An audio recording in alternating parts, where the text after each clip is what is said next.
Soundwave, fight if the owner's here.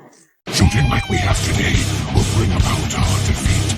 We cannot let the Autobots win. I won't listen to your lies anymore, Trust.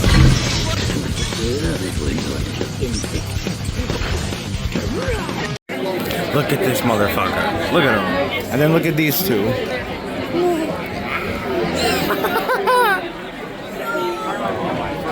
First last year, the Soundwave one, now this year. That's Optimus Prime. I'm gonna add that sticker bit to here too. Yeah, go ahead. I was going to Let it go. You know I wasn't going to.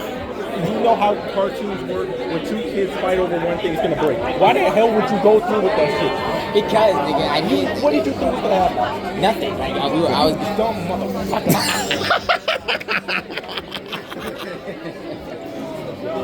So y'all really played a tug of war with the Legacy Prime Cliff Jumper. Yeah, it got to the point where Ben and Grimlock had to leave us and argue. To let us argue. Because I saw them like over here, and I didn't know where you two were, because I know you were looking around and shit. I'm trying to find one more thing. Like, look, I still have money on my card, but it's like I still need that to like get back.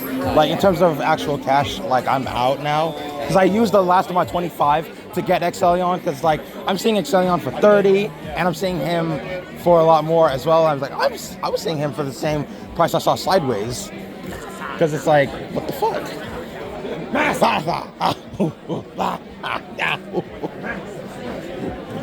But yes, I'm still not a fan of it to homie with Legacy Cosmos, so I had to go out of my way and buy Cosmos myself. And it's the reissue version that came out earlier this year.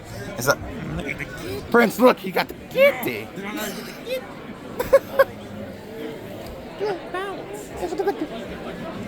I was gonna say, how's your Rhinox holding up? It's pretty good, though I still wish that I had asked for like Scourge or something instead. Because like, did you? After a while, it's like you're just sitting here. Like I don't even have the other Maximus. So it's like, did you want Scourge? Because like, yeah, a little.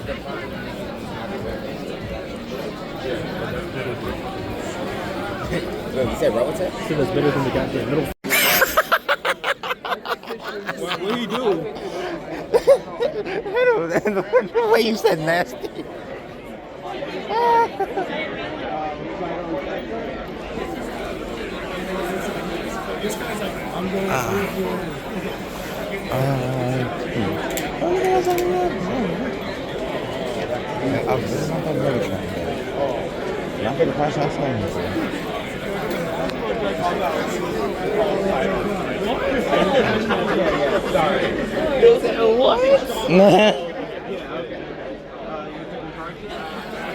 Nah, but you have enough for more figures, so what scared you gonna get? It's either him or Bumblebee. Yeah, we did lose Bumblebee, but Cliff Jumper's still alive. I mean, it's a win-win. If we lost Hot Rod, then it'd be technically a win. We lost Hot Rod, that'd be perfect. Just keep him out of the picture. I'm a jump. That's why. Give me your phone. Because it recognizes that Mina face, so it's gonna get every single Mina photo she got. Grimlock, take this man's phone right now. But Retro, I'm gonna need you to take that nigga phone right now. yeah. Give me your phone. Nah, but what's the thing for Sunday? No, Prince, let's look at Grimlock. That is disgusting.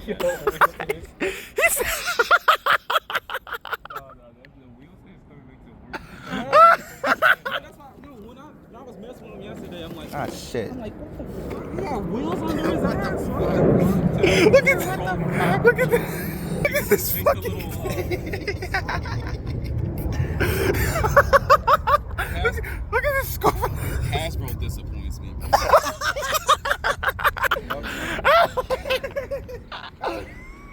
Okay. Back in the day, though, you gotta do it a lot. Oh, yes, I can. Like, fucking 18 years later, I think I'm over the better let us see what we got here. Okay, so I got Dino King for 80. Let's see here. Got this 2-pack that I missed out on during Earthrise. To be fair, I kind of got this because I don't have punch counter punch, and I needed another Earth mode barricade because my Studio Series 2007 barricade is not in a good condition.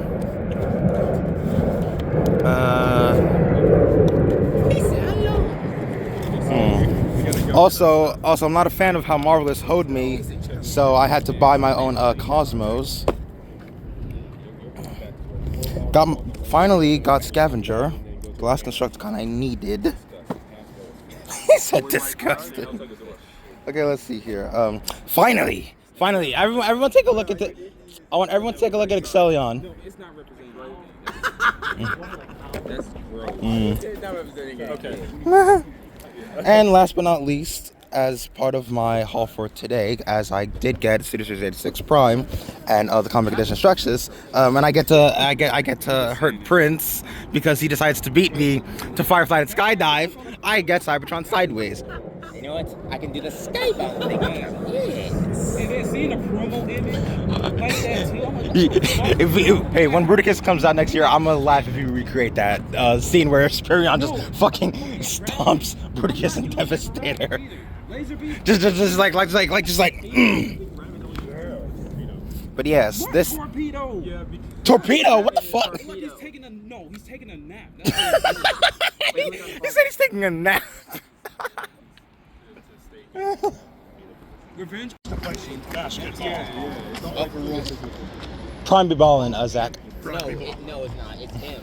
You're the one that be looking at the crotches. Before we leave, You be looking at the crotches and examining them like. my mom told us a place we can go eat for lunch today. Where?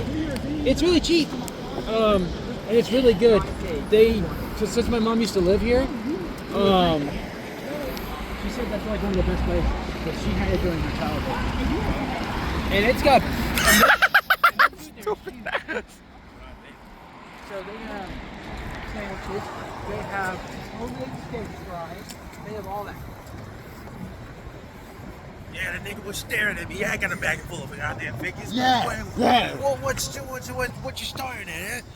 What's it tell you, nigga? What's it tell you? Hey, what's up, sweet cheeks? Let's take a look at that animated Grimlock that one of these niggas back. Yes. If only he could T-pose, but he can only do the animation T-pose. Oh my god! What? He thought he did a smoker room. Smoker.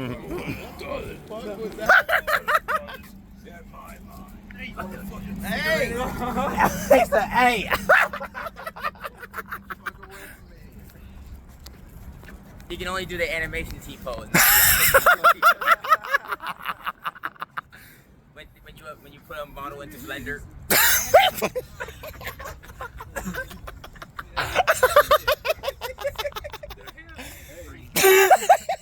When you're about to animate, you haven't animated a background character yet, so they're just standing like. What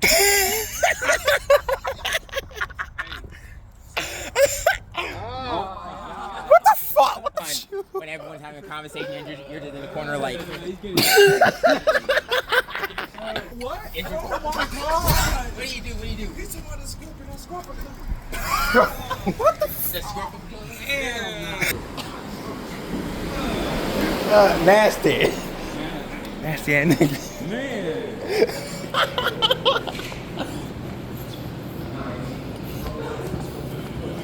Oh my god.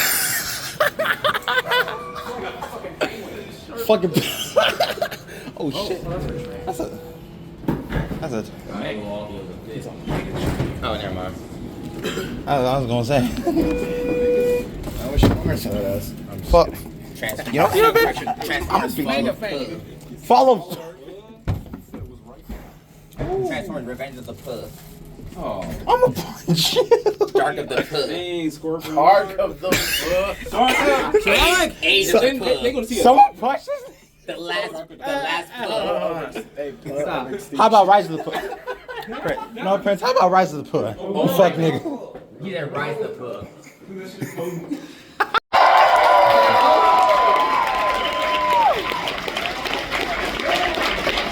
is going to be a very well-rounded panel. We've got the writer, Joseph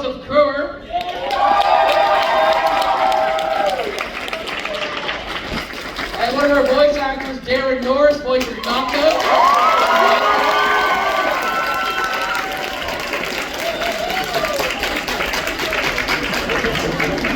think these guys like Transformers probably. Pretty sure. This is a fan Q&A panel, so whatever we hear comes from the questions that we receive. I'm going to get us started with the basic beginner question. So both Joseph and Darren, how did you get started in your career? And then what brought you to working on Transformers Prime? Wow. Your question is already too long. That's true.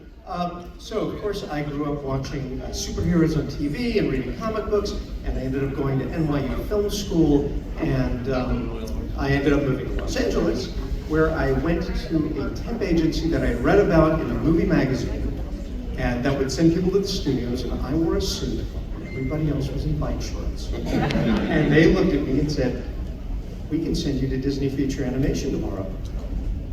Okay. So on my third day there, my bosses at Disney told me to stop wearing the suit because people thought I was an executive. And while I was there on Lion King, and as a production assistant, and I sold them a story. And a couple of years, and I was always writing samples. So a couple of years later, a friend was working on an animated show, said that her boss was looking for new writers, so she recommended me. The Disney sale and the samples were good enough, and that's really where it got started. After a few years of building up my resume, I ended up going on staff at Warner Brothers, doing a lot of DC stuff, Justice League, Batman Unbreakable. Eventually, one of the executive producer of The Batman went over to the hub when it got started and brought me over. It was Dwayne Capizzi. And that's how I got to write Transformers Prime.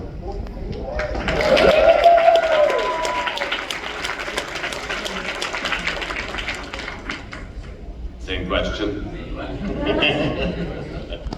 Well, I too am notorious for always wearing a suit and tie into work, but not really. My background is theater and improvisation. I think a lot of people know that. That's where I got my first agent, my first representative, was doing musical theater and theater all the time. Worked at Universal Studios in the live shows there. I did the Foley Effects show and the Beetlejuice show and the Flintstone show, and just kept going and going and going. And I eventually ended up with the representative for voice work, and that turned into animation voice work. And I had a few general auditions with animation cast directors, including Donna Grillo, who cast Fairly Odd Parents. And it's a 7-minute short that turned into 25 years at this point. So I'm forever grateful for her for bringing me in for that. I was the last person to read for that role for Cosmo. So that just sort of got the whole ball rolling, and here we are. It's great to be here. It's great to be here with you. Yeah, we were just saying it's been about 15 years. It has been. Since if it's okay, I actually have a question that I've had for Darren. It's for not about okay. 15 years. Darren, and I think the audience is going to want to know the answer to this as well. Can you fix this for me? I can't get it fully transferred. Unfortunately, my motor skills are no match for the characters. What are you doing, young man? Come on now. Get your limbs together, mister. That's as good as I can do, Justin. Sorry. I love it. It's the end of the world. Good question, though. All right, friends, if you have a question for Joseph or Darren, please line up at the mic. We'll ask that you be succinct and have single-part questions. If you have multiple questions, then you'll ask one and then go to the end of the line again. Hi, what's your name? Stephanie. Hi, Stephanie. Stephanie. All right, so I have a question for you, Darren. Yeah. So seeing that you have had such an extensive background in theater, I would say, is there any personal musicals you would personally recommend to check out? Musicals recommend to be in, or to watch, or to... Or to watch, I think that's a little more accessible, just to watch. Oh, well, in the last 10 years, the musicals, especially Broadway musicals, have just gone off the charts great. Off the charts great. The songs, the writings,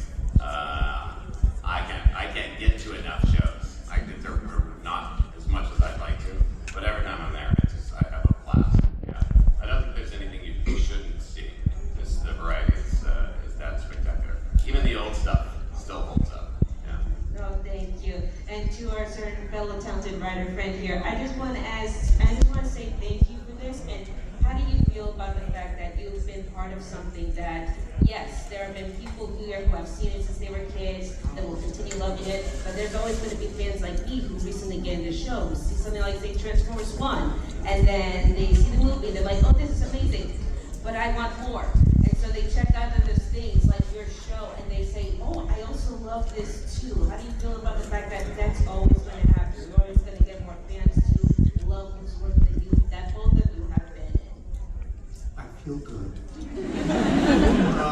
No, it's really gratifying to know that you work on something and years later people are still enjoying it. I go to San Diego Comic-Con, other conventions. I have to say you guys are the best, most dedicated fans, and my goodness, Jordan. Goodness gracious.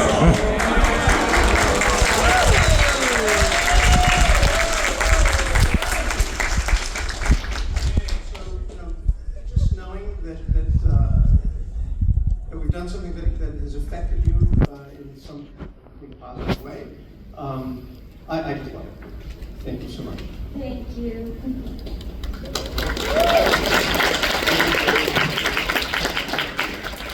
Hi, Joseph, Darren, great to see you again. This question is mostly it's mostly for Joseph, but Darren, feel free to offer input. Radio. Joseph, you worked on 2 episodes, Convoy and Crisscross, both of which had prominent roles for Mech, one of the biggest human antagonists in Transformers Prime, or maybe even the whole Transformers franchise. And I thought that was amazing, bringing an element like that into the show. My question is, what kinds of plans did you have for Mech that weren't used or you didn't have time for? Or maybe some plot lines that could have changed the show's direction? Remember to keep your questions succinct and short. To be honest with you, I don't think that there were any, not that I'm aware of, not while I was on the show. I wasn't on for season 3. I don't know if, I know what they did with Silas. The show ended before it should have, and before anybody wanted it to. But I can't give you a specific, I'm sorry to say. Well, I also want to say this. Mech was Stephen Melton's idea. And when I came in to pitch Convoy, it was originally, it was going to be Mech, it wasn't going to have the Decepticons in it. And then Jeff Klein said, why not both? Which just, raised the level of the episode. And they ended up putting out a book, like a kid's book, based on the episode with my name on it, and they've cut Mech out of the book. Thank you for the question. Oh, thank you for your time. Thank you.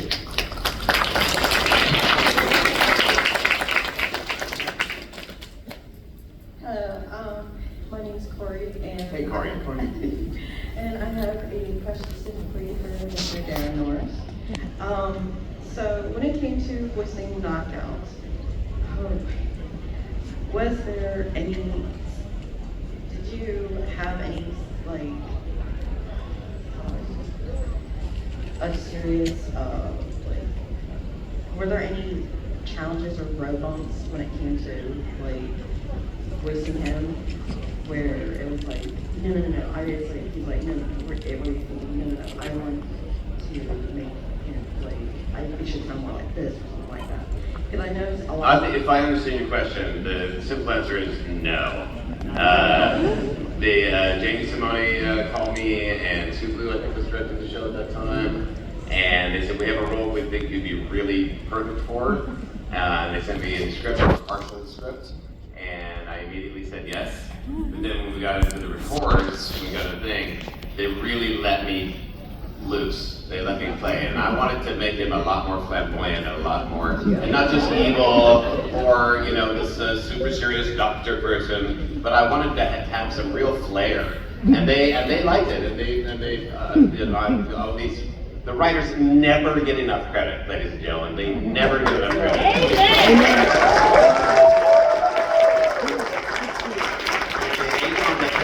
ends on the page, man, and it all starts there. That's the most difficult job, to sit in front of the screen or the blank paper and create. Right? I have it easy. The words are written out for me. Like, you know, I know what the character looks like, and fortunately, especially in this case, I get to originate the role. You know, it's real privilege. It's real privilege.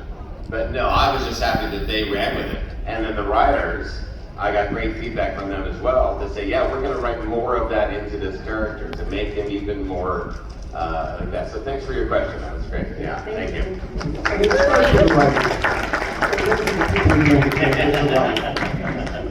That's right, but don't let the writers in the booth, for Christ.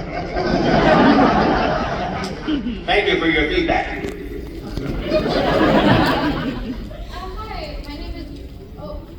Hi, my name is Dina Gettner. I've been a fan of Transformers since I was like 6 years old. And I just wanted to congratulate you, Darren, for such an amazing voice actor for Knockout and how much it meant to me since I was like a little gay kid.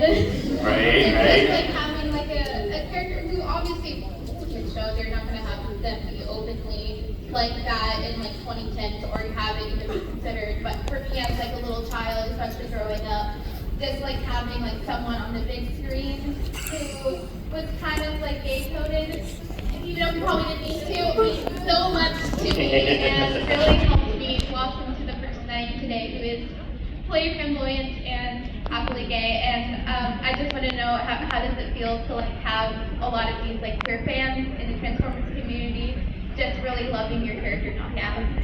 First of all, yay for you. Thank you. Thank you.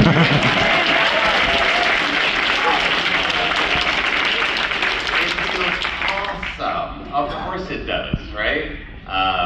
And you're right. There was no specific, this character sexuality is this, right? None of that is written in there. None of that's specific.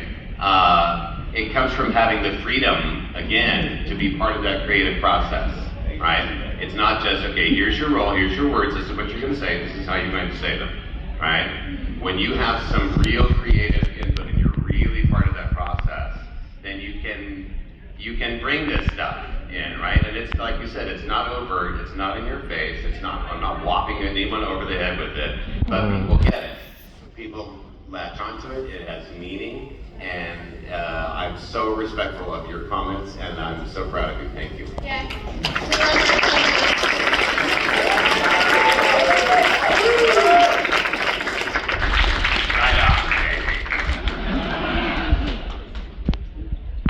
What's your name? Ryan. Hey, Ryan. Hey, Ryan. First off, it's great to meet you. Always loved the character Knockout. Grew up with Rescue Bots and just transferred over to Prime from there.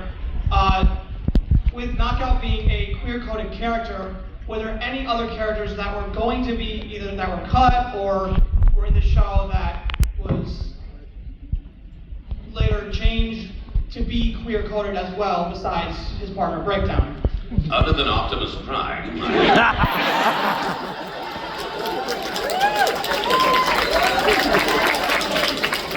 Don't quote me on that. Go ahead and quote me on that. Probably a question for Justin. I can't top that answer.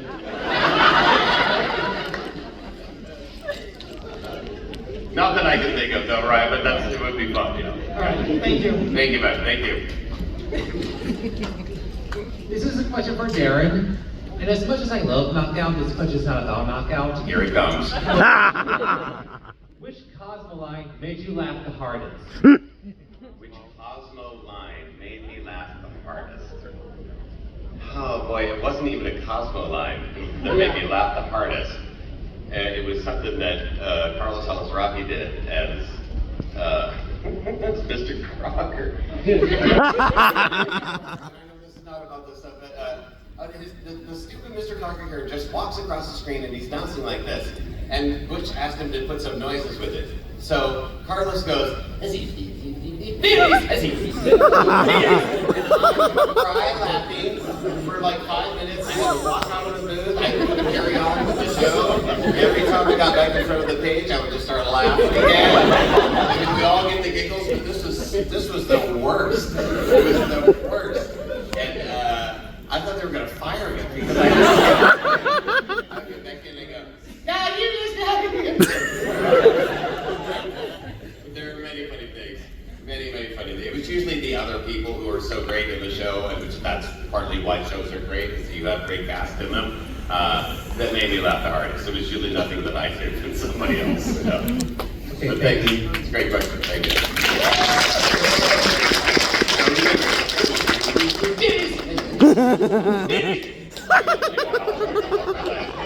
There he is. Hi, Mr. Darren. Hi, Mr. Joseph.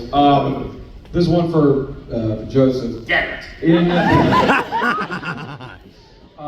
In the episode One Shall Fall in Prime, there was a really sick moment it's one of my favorite fight moments in Transformers, where Optimus tackles Megatron off a cliff in truck mode, lands on him in robot mode, and grinds his leg wheels into his face. I've always loved that scene, and then just starts beating the energon out of him, So the thing about it is that seemed to be a very uncommon thing for Prime, like using vehicle parts for combat. So was that something you came up with, or how did that come about?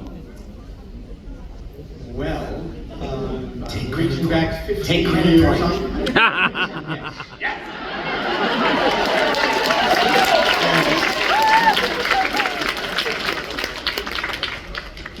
Well done, old boy.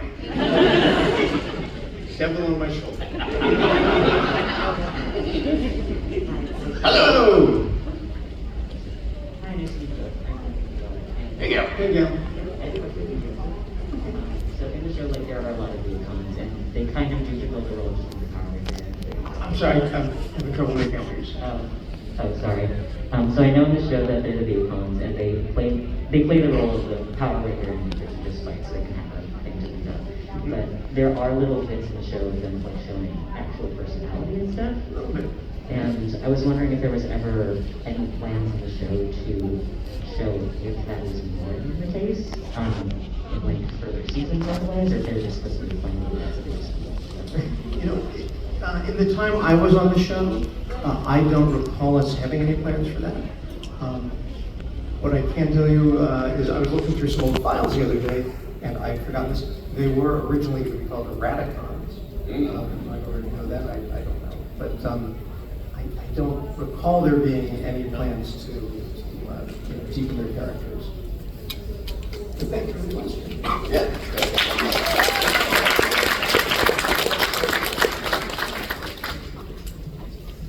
Hi, I'm Shay, and I have a question. And I have a question for both of you. So, in the context of Transformers Prime as Knockout, when there's a writer, did you have a favorite line that you either performed or wrote, and you were like, yeah, that's some good shit right there, Just saying it or like writing it, you're like, that's cool. Well, it's a simple line, and it's a line that stole from a movie somewhere else at some point, but it was in One Shall Fall, and it is Megatron must be destroyed.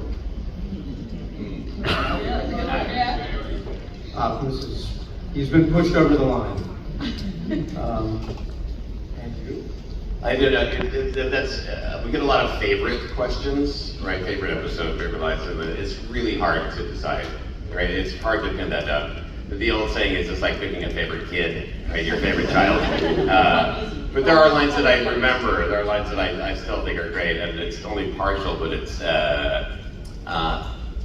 I've always admired your illustrious figure.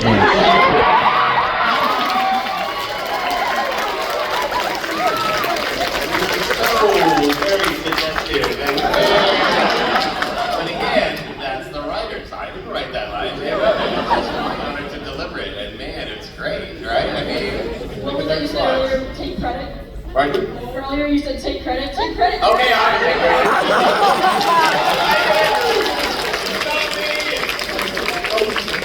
I created it. I did everything. I also like Mark says, "Take me to your theater."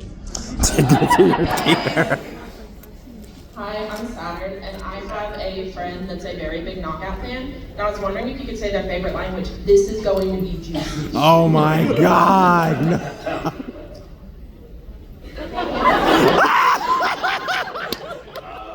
This is going to be juicy.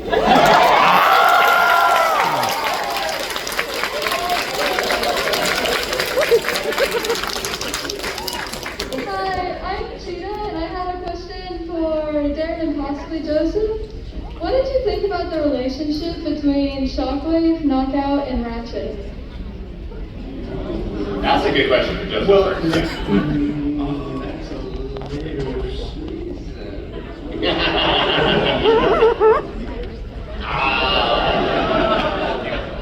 What do I think about it? To be honest, it's really not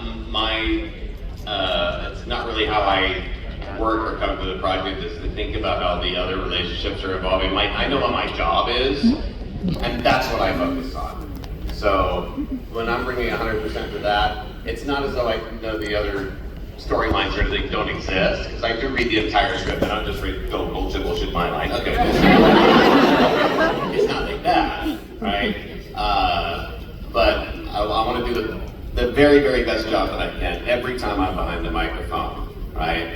And be part of that process with the people in the room. The other scenes and the other characters, the other stuff, usually doesn't get in because I'm too focused on what my task is. Yeah. But thanks. Thank you. And there's a lovely signature on your cabinet. Where did you get it? I want one of those.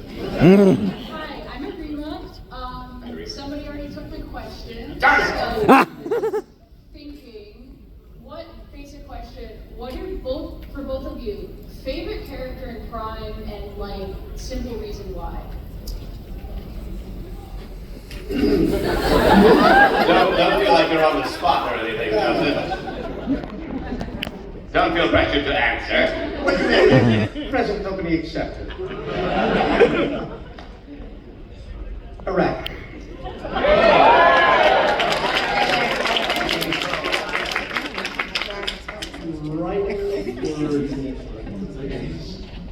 You know, you don't have to think about it. It's just the character flows. You know, you hear her in your head, and she's telling you what to write. That's great, man. That's great. For me, actually, and this is purely personal, it's Megatron because it's Frank. Well, I've worked with Frank on some other projects before I got to do Prime, right? And so I knew him, and we worked, and we played golf together. It's like He's such a nice guy. he's just the loveliest human being that's ever been created on this earth, and the most unbelievably talented, versatile guy you could ever imagine. So it's always Frank for me. And to have Peter on this mic, Frank on this mic, me on this mic, Steve Bloom on this mic, that's heaven. So yeah, that was great. Yeah. Thank you.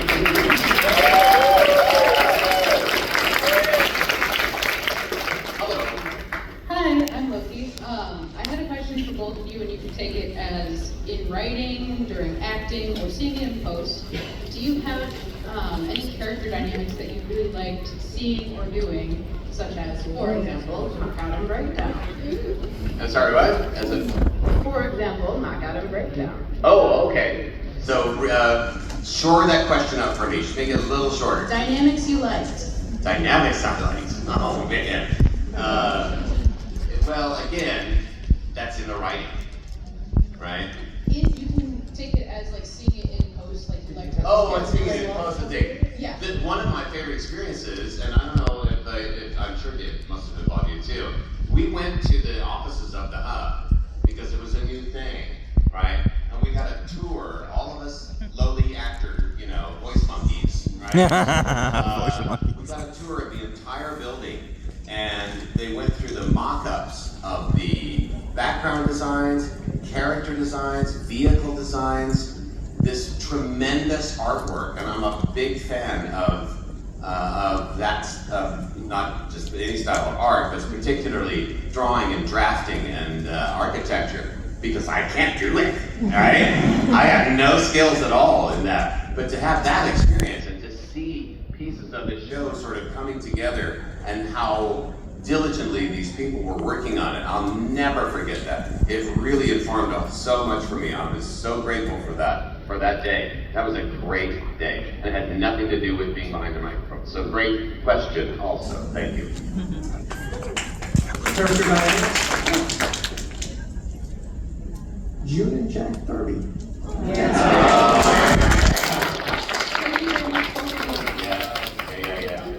Nice. Hello, I'm Tony. Hey, Tony. I have a question for Darren. Yes. What is something that you have always wanted to say in character as Knockout or Cosmo, but you couldn't for whatever reason, and you feel free to answer in character? Oh, that's not leading at all. Feel free. We did it recently. Well, shit, I can't think of anything.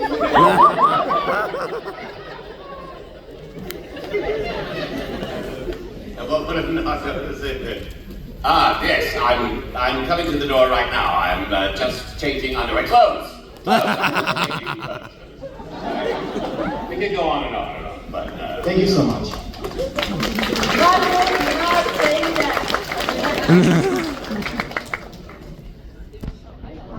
Hello. Hey, Samara.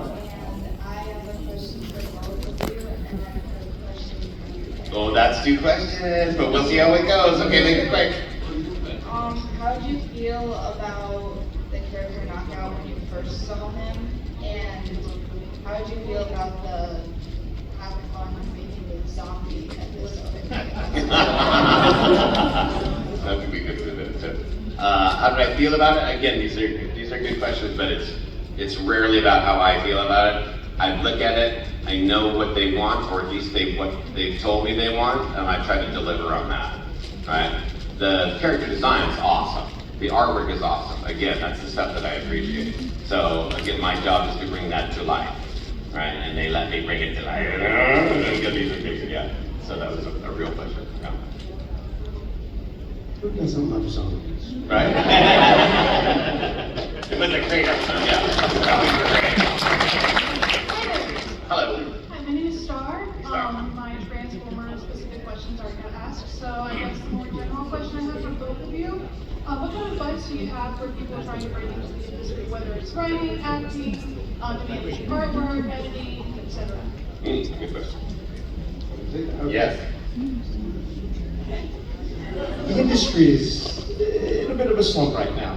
So it would be irresponsible of me to say to you what I would have said a year ago, which would be move to Los Angeles and get an agent and meet every person you can and let them know what you're trying to do and record your own stuff and put it on YouTube, because there is no excuse now not to put your stuff up and have it seen. I think all of that is still true except move to Los Angeles. Yeah, you don't really, you need a microphone and a laptop or a phone, really. You don't need to physically be there. I do 90-some% of my work from my home studio now. So I rarely have to go into an actual studio. Unless it's on camera stuff. We did, I just shot a bunch of episodes of The Thundermans Undercover. I don't know if anyone's seen that. Yes, and I'm Helga, the artificial intelligence butler, who's also a pain in the ass. So that was fun. But my advice, I've said my background is theater and improvisation. That's where I got all of my representation. That's where all of my work started. So it's to be an actor first, if you're specifically talking about voice acting, whatever sort of performing that is. And it's really kind of crazy, to be here and look out on everybody here and experience this. Because this isn't something that I thought of when I was starting out or getting my career going or anything like this. And I appreciate this so much to have you here today and get to participate in all of this. It's really cool. I hope everybody gets to experience something like this. But it's a different ballgame now. And like Joseph said, it's like I wouldn't recommend anybody move or anything, but content is content, and to create your own content is a great way to get noticed, to get heard, and seek representation. Yeah, seek representation. Yes. Great, thank you. Thank you so much. Thanks.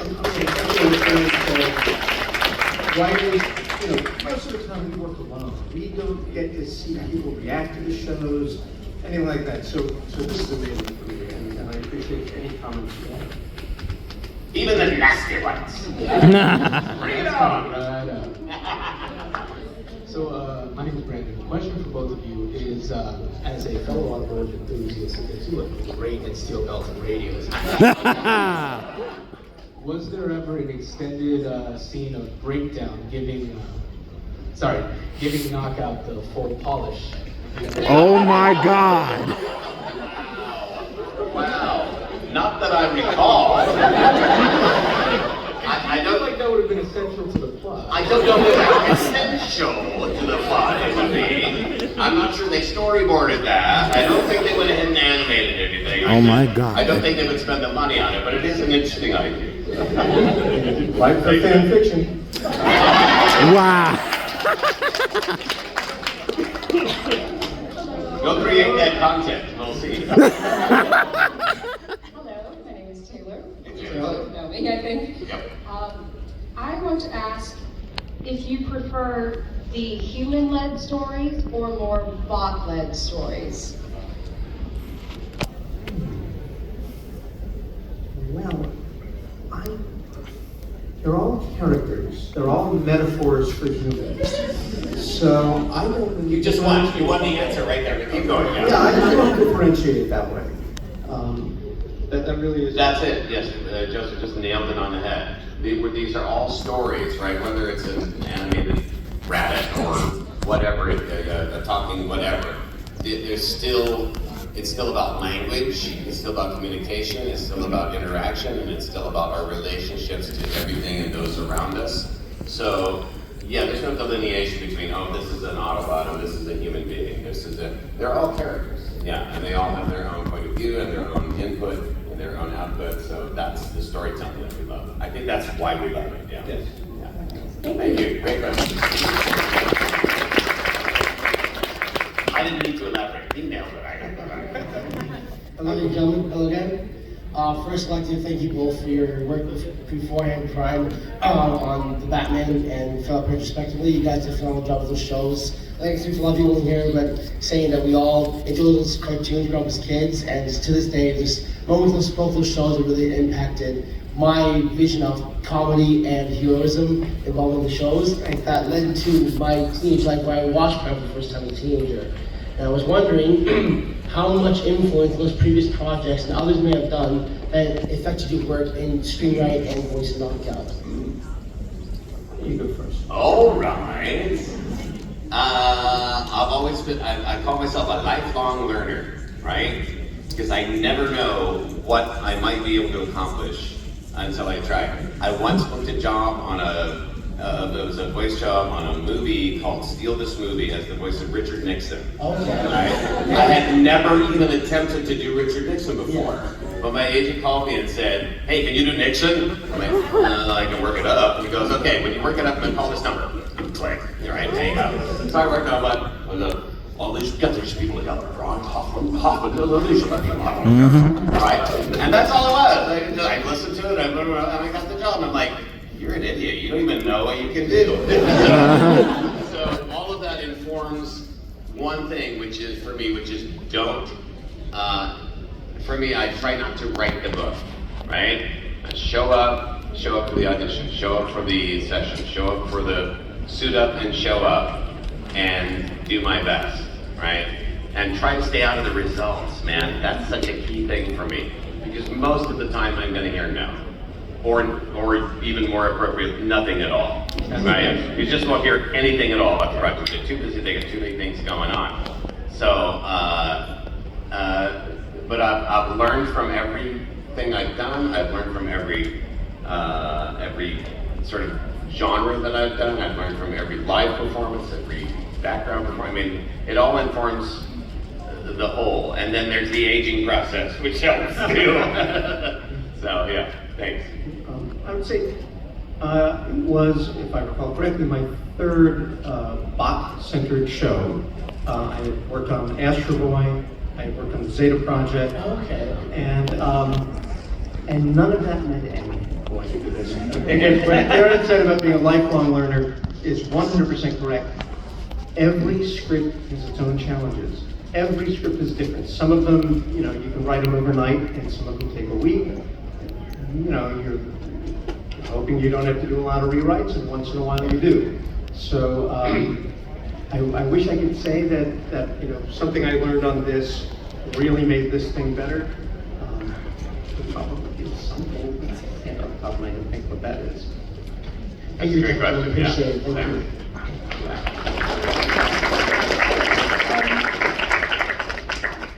My name is Morris,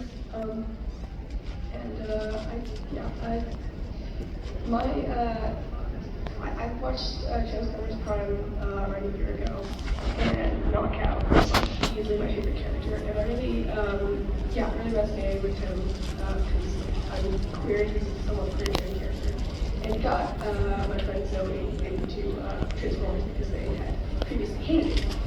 Thank you for that. I would ask you a question. But what into creating Knockout? Oh, well, basically it was offered to me. Yeah, they approached me and said, we have a role that we think you'd be really right for. So, and then I knew that Jeffrey Combs was on the show, and then I was sort of the counterpart to his Ratchet doctor. So I'm familiar with Jeffrey. He's a wonderful actor. He's such a great, tremendous performer. And so I got to not base it on that, but to know where not to go, right? So you're not going to sound like this because, but I had so much freedom on that show. I had so much freedom, and they let me run with it. That's such a rare occurrence. First of all, not to have to audition. But that's part of the joy of someone who has autonomous casting, and they know what they want, and they know how to get it, and that's again, that's really rare, or at least it was rare for me. So just a pleasure, just a great joy to do it. Thank you, and yay for your friend. 180-degree difference from Ratchet in terms of personality. Yeah, absolutely. Yeah. On purpose. Hello, my name is not important. No, not important. My personal favorite episode of the first season of Prime is the one that introduces the character Makeshift, who, as a quick reminder to anyone who forgot, is a Transformer who can disguise himself as other Transformers, specifically Wheeljack in the episode. Were there any other plans or ideas for that character, or were they always going to be killed off in the episode they're introduced? Good question. I don't 100% know this, but if we kill a character off in the first episode, that's a pretty good indication that we don't have further plans for it. Unless you're going to bring him back as a zombie. Thank you very much. Nice. We're at 10 minutes left. So we're at 10 minutes left. We'll try to quick fire questions as best we can. What was the ending you wanted to see for Gear Breakdown? That's my question. That I wanted to see, that you both wanted to see for Gear Breakdown. What was the ending you wanted for Breakdown? I have to completely stay out of any expectations of what I want, because again, it's not my job, right? What did you want to see? I can't even answer the question, because that would mean I had an expectation or a desired outcome, and I don't. I know maybe that's disappointing, but I don't, because I'm not in charge of the show, right? I'm just there to do my part of the show and bring as much as I can to that. Yeah. Apparently, this is controversial here. I think that Breakdown got the ending that Breakdown should have gotten.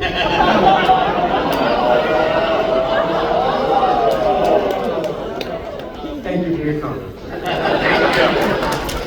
Beautiful. That's great.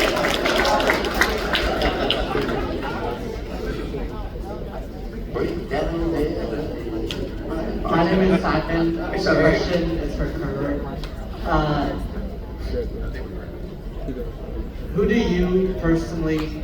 Who or what do you personally take inspiration from for your writing? Nice.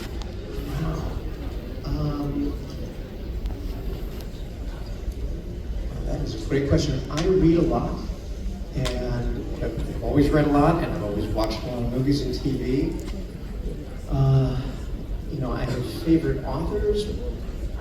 They inspire me in a way, but it's not like I'm copying them. Tolkien, H.G. Wells, Mark Twain, and if you're just aspiring, I'm gonna name somebody who would love to be named here, Paul Dini. And I don't mean to be slighting any of my other animation colleagues, because many of them are wonderful. I would say I learned a lot from Bob Goodman, who brought me in on the Zeta project, and he's amazing. But in terms of inspiration, I can think of one specific episode where I said, I need this episode to live up, if possible, to what Paul did in an earlier episode with the same character, which was, and I ended up changing the character. Strange New World was the zombie episode of The Batman. The villain was Hugo Strange, but he was originally going to be the Scarecrow, and then we weren't able to use him because of the Nolan films. But I wanted an episode that would live up to Over the Edge from that episode. So sort of set that challenge to myself. Thank you.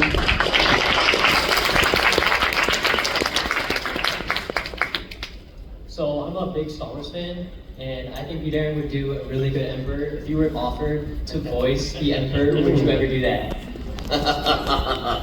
I'd have to work it up, honestly, because the people that have done it already are so good at it. It's like, I can't even try to think of some of the lines, but your fate in your friends is yours.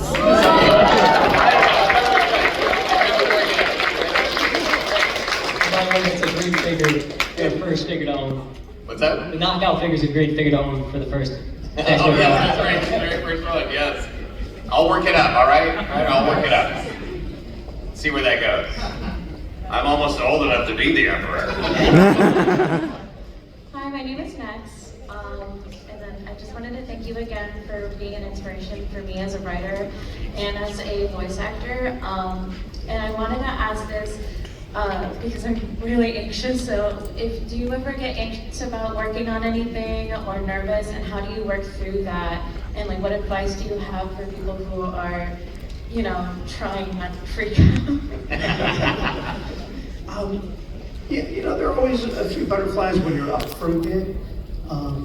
Once you have it, you kind of have to let the nerves, melt away. Professional writers, for example, are not allowed to have writer's block. This doesn't happen. You've got a deadline. And nothing, well, the two things that I would say are most inspiring would be the deadline and the threat of public humiliation. That's great, that's great. I think, again, Justin, I would say the same answer. Once you have the job, then that sort of nervousness or anxiety probably will dissipate, especially over time. It's a long-running show. But there's nothing wrong with being nervous, right? There's nothing wrong with being anxious about something. It usually means it's important to you. It usually means that it's not like your life or death, right? It's not like I have nothing to lose here, right?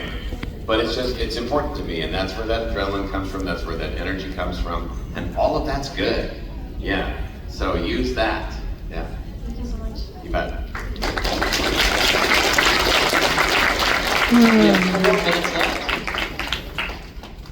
Oh boy, I can see where it's gonna end. Oh, I'm sorry. So sorry, the last three people left. Hi, my name is Bo. Hi, Bo. I was curious to know what it was like to work with Peter Cullen. For both of you. For me, it was more as a spectator. So, I could sit at the recording sessions and just sit there and be in awe. I'm writing the lines and I'm hearing his voice in my head as I'm doing it. But no, it's just amazing to watch him. Oh, what's it like to play off with him? That guy pissed me off. No, it's the farthest from the truth. I mean, awe is the word. If you're not in awe of Peter Cullen, something's wrong. Because it's just majestic. It's just majestic.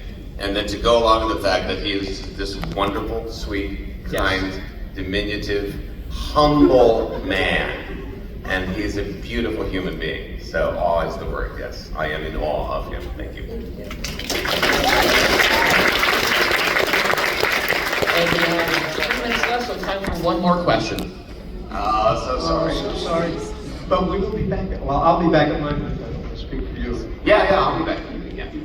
Hello, I'm Amelia, and just a curious question, like, as you guys, as a human being, when you guys either watch the clip, actually watch the scenes, or whatever, what is your favorite scenes, and what is your not your favorite scenes, like, as a fan?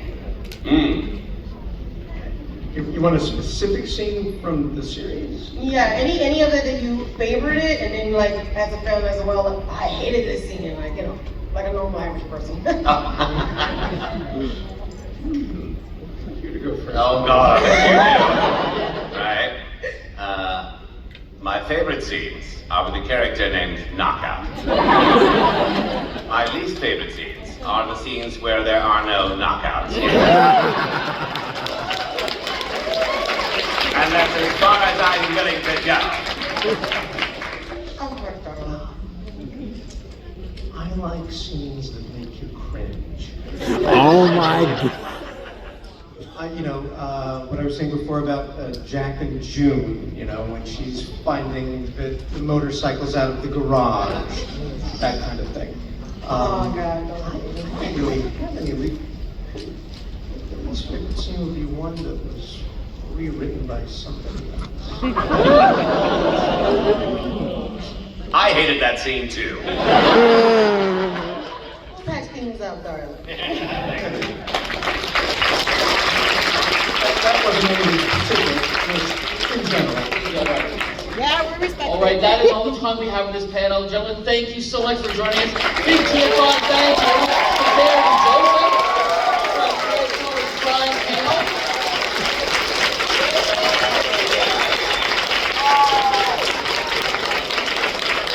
We do have some more time in the bureau if you do want to